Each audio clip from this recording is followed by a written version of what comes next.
캄캄한다면 나 홀로 너를 생각하네.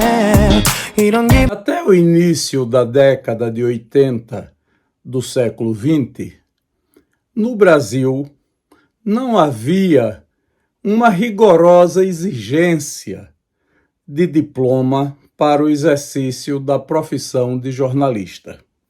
Ainda eram poucos os cursos de graduação em jornalismo e em comunicação social oferecidos pelas faculdades e universidades brasileiras. O mais comum, ao longo das primeiras décadas do século XX até o final da década de 70, era que o aprendizado da atividade profissional de jornalista ocorresse na prática.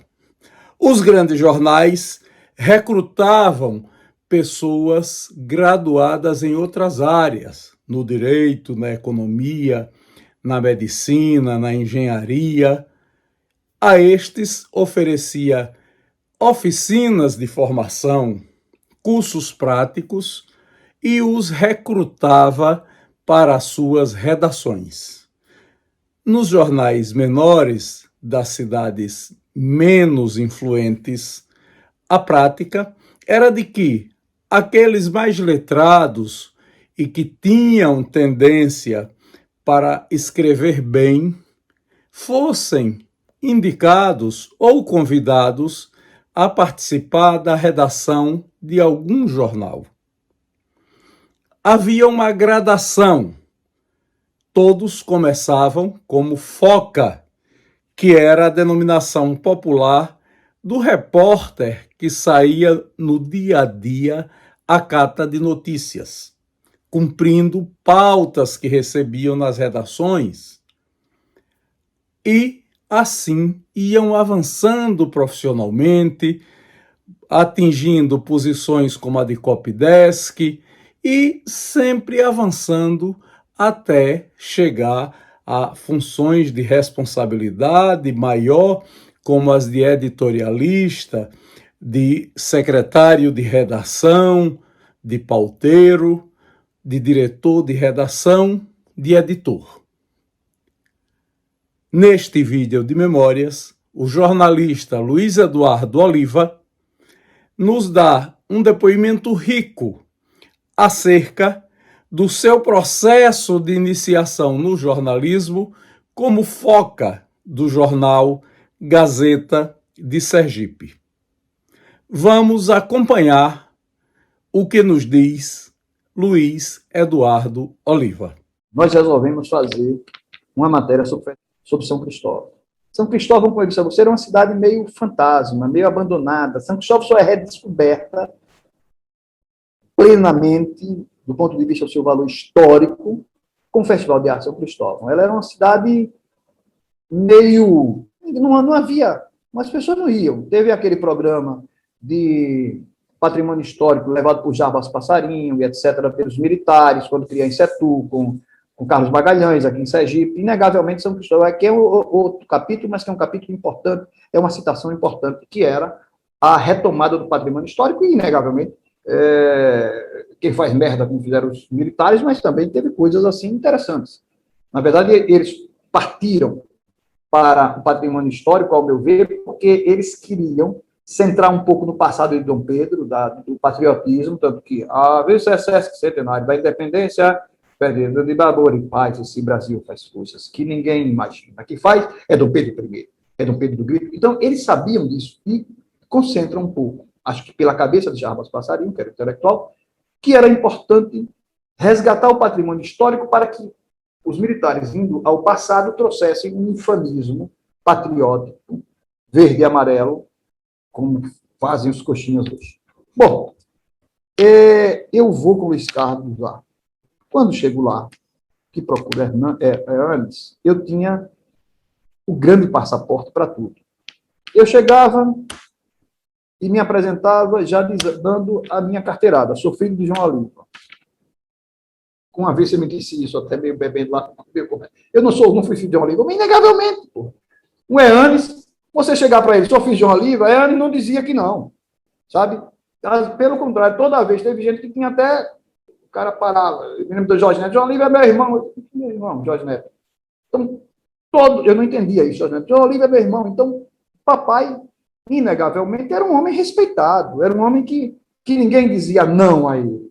Sobretudo na área da imprensa. Eu chegava lá, anos aí, filho de João Oliva. Aí me apresenta, quando eu cheguei lá, tinha um cara baixinho, desse tamanho, lá, redigindo. Aí eu cheguei com o Luiz Carlos Fontes, ele olhou para mim, viu nós dois, e disse... não, minto, peraí. Vou fazer um parêntese aqui para dizer outra coisa. Nesse intervalo, havia uma figura no jornalismo que era a figura do Foca. Você lembra perfeitamente. O Foca era o jornalista iniciante. Eu não sei nem se usa mais isso. Nas redações você não tinha o curso de jornalismo. Então, quem quisesse ser jornalismo, ia ser Foca. E o Foca normalmente era por pessoas bem jovens. O jornalismo se iniciava nas pessoas de 16, 17 anos. Não era... Tá, não tinha Foca de 22 anos. Foca era menino. Era uma espécie de office boy do jornalismo. Se pudesse assim dizer. Anselmo foi Foca da Gazeta. Você talvez tenha sido Foca. Então...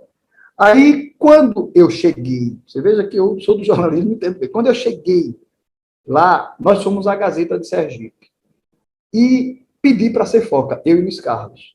Isso, a presença já tinha entrado em nós, de tal maneira, nessa evolução do jornal escrito no papel pautado, e uma edição só, para o mimeógrafo alvo, para o mimeógrafo eletrônico, para o clichê, para ser o órgão divulgador dos Jogos da Primavera, dos Jogos, tudo isso nos faz buscar a Gazeta. A Gazeta topou que a gente fosse Foca. Não me lembro se era Nino Porto ou foi Ivan Valença. O fato é que também chegar na Gazeta com o senhor Orlando é o filho de João Oliva e o filho de Silvério.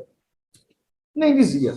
Me lembro que uma vez eu fiz uma reportagem com o Silvério, com o Luiz Carlos. O Luiz Carlos tinha uma bicicleta, eu nunca tive. Eu era o primo pobre. Era doido por uma Calói. Mas não podia nem pedir meu pai. Meu pai, com 10 filhos, eu não tinha. Eu babava. Meus amigos todos tinham uma bicicleta. Eu era o único que não tinha. Então, eu via aquela bicicleta de roda, era o sonho de consumir. Eu ficava com a inveja da porra dos amigos todos, mas não podia nem pedir. Meu pai não tinha nem condições de dar, coitado. Pobre, com a penca de filhos. Eu aí ia com o Luiz Carlos. Me lembro desse dia que o bagageiro do Luiz Carlos não prestava, eu ia no quadro. Não sei se você já andou de quadro na bicicleta. Você vai aqui de lado com aquela porra daquele pau no meio, e você vai pendurado, e o cara aqui abraçado com você, e você no meio aqui. E você vai ali. Né? Uma invenção humana de você sentado no quadro da bicicleta, por conta do cara. E você ajudando, segurando o guidão do cara, e o cara manobrando. Bom, eu, quando chego na redação lá, um dia, eles toparam que a gente fosse Foca. E a gente saía atrás de matéria, feito doido para conseguir. Um dia eu estou na rua, uma vaca louca se solta, e eu e os carros correndo, ele no quadro da bicicleta para cair, correndo, e o povo, os bombeiros querendo cercar a coisa, aí eu parava para anotar, e a rua, e fiz a primeira reportagem, que era a reportagem dessa vaca louca.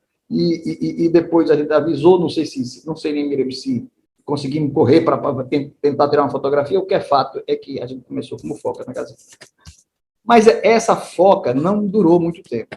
Por quê? Porque era estudante do Ateneu, era não sei o quê, e a gente não era. 1970, eu sou de 54, eu não tinha 70, final do ano 70, eu tenho que considerar sempre. Eu tinha 15 anos, mas eu acho que eu fui Foca com 14, foi um pouco antes. A Tribuna da Bahia, eu tenho a impressão que é de 1971, 70, 71. Quando eu vou, aí fecho o parênteses do Foca.